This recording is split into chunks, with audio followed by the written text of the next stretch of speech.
sakit. Sebelum dibekam itu pusing, susah jalan Pak ya?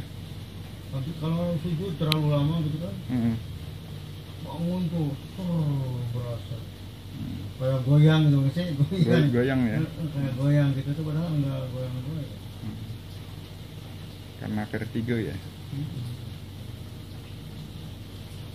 Oke, jalan aja susah ya? Iya. Karena sholat duduk aja. Daripada nanti jatuh takut kepala meledak. Tapi pas selesai dibekam itu udah bisa sholat di masjid Pak? Di masjid terus. Alhamdulillah ya.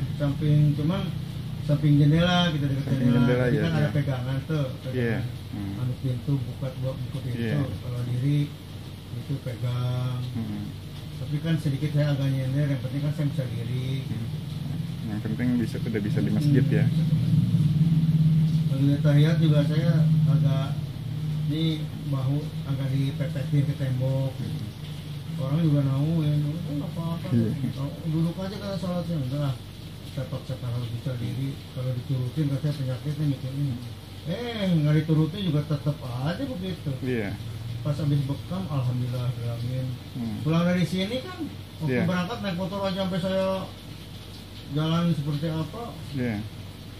Begitu habis dibekam, turun dari motor saya nggak harus dipegangin, turun dari sini. Yang itu masih Peri itu yang bawa saya ke sini.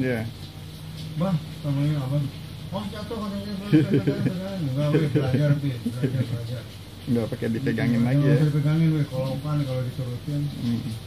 Dia ngeri yang lihat juga waktu berangkat aja saya sampai jalannya susah ya? Susah, goyang-goyang, ngelangkah tuh pusing gitu. Udah katanya nggak usah dipegangin kalau berani, ya tapi nggak jatuh lah.